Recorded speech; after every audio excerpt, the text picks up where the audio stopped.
It's here, Star Wars fans! Well, it will be here on Tuesday, April 5th, available as a Blu-ray DVD. It's available digitally now, and of course I'm talking about Star Wars Episode 7, The Force Awakens. So we have this Blu-ray with, obviously it's the movie as we've seen it, so I'm not going to review the movie again. If you would like to watch a movie review, we have both spoiler versions and spoiler-free versions available to you on this channel. I highly encourage you to check them out. It's a lot of fun with my friend John Undervola.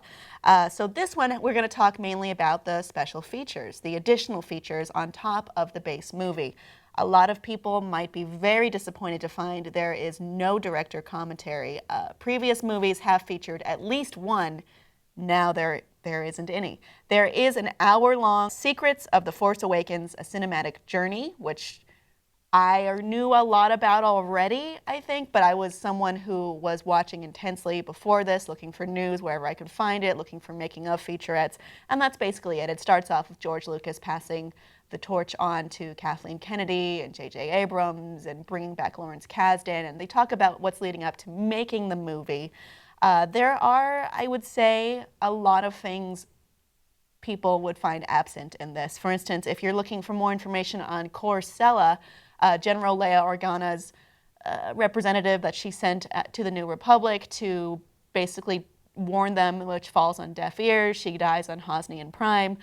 That's not in there. We don't see anything about Harrison Ford breaking his leg.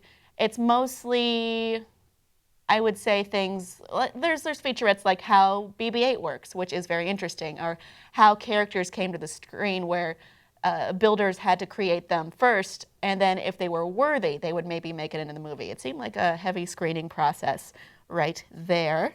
We also do know a lot more about going into certain characters, such as Oscar Isaac as Poe Dameron. Poe was slated to be killed in the movie, but Oscar had been in maybe 4 movies where he had been killed right away. He didn't want this to be another one. He talked to J.J. Abrams about it. A week later, they found out, okay, Poe can still be in the movie. And there's some more about him, which you can listen to now. There's definitely elements of Han Solo in Poe. You know, the cockiness of a fighter pilot, because fighter pilots are, I mean, these guys are incredible. The amount of things that have to be going on in their head at once. So I told that to someone in the office, and he started screaming that Poe is not Han Solo. It is clearly Finn who is Han Solo. I'd say it's a mix. It's not an exact copy of the first trio and to the second trio. So your opinions are up to you, but it looks like from the movie's point of view, Poe Dameron is the Han Solo archetype, sort of spiritual successor, I guess. And on the subject of Han Solo, there is a great scene that is only available on the digital version. If you buy this one, I mean, it comes with digital HD, so you can go look it up there, but it's not on the discs themselves. There are a lot of deleted scenes.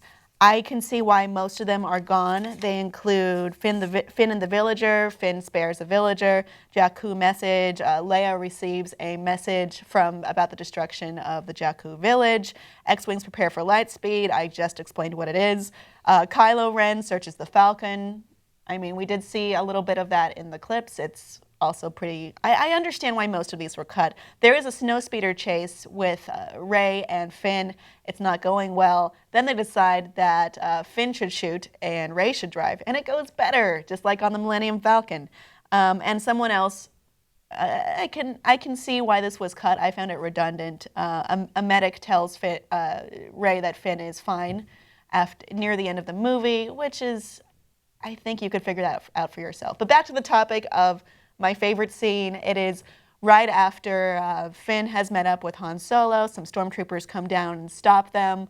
It reads very much like the improv scene with Harrison Ford earlier when he's pushing the intercom button. Oh, we're fine. It's fine. Thank you. I don't want to spoil it, but it's cute. It's very fun. It's very Han Solo, and it'll make you, I think, smile and laugh. If not laugh, you will crack a smile, I promise you. John Williams' The Seventh Symphony is also an extra chapter about, this is the 7th one he's done.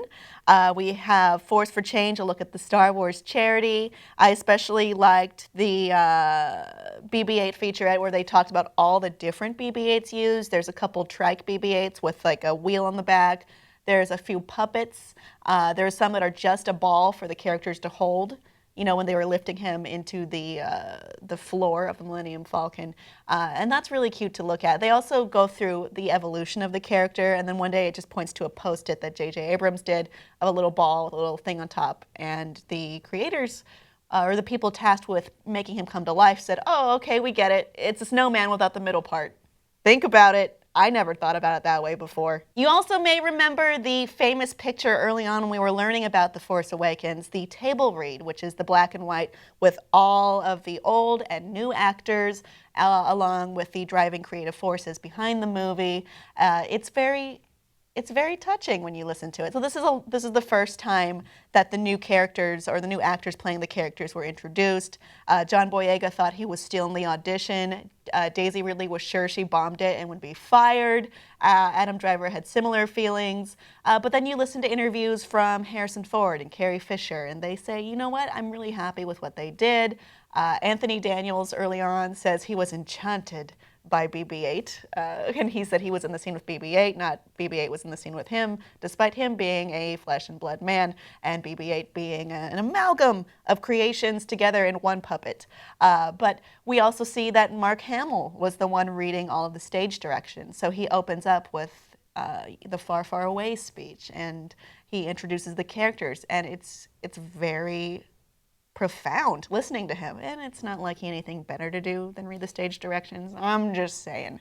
So overall, Star Wars The Force Awakens, Blu-ray, DVD, digital HD, very good. I enjoyed it very much. There are things missing that I think classic Star Wars fans, or fans of the Star Wars lore and I guess current and past canon, would not be happy with. I do wish we had learned more about Coruscant, and I do wish we had a director's commentary. But what is on here is it's enchanting. It's nice. It does teach you more about how this was made, what they were thinking going into it, how certain things came together, and what they started out as. So if you want that behind the scenes kind of feel, this would be great for you. I think you're going to buy it anyway, or at least rent it if you're a major fan of the movie like I was. So I don't think what I have to say will stop or prevent you from doing that. So yay, do it. Let us know what you think so far. If you have seen the Star Wars The Force Awakens Blu-ray and DVD set, I'm not talking about the movie. We already did that. Go look at those 2 old videos. Thanks so much. Please like and subscribe for more.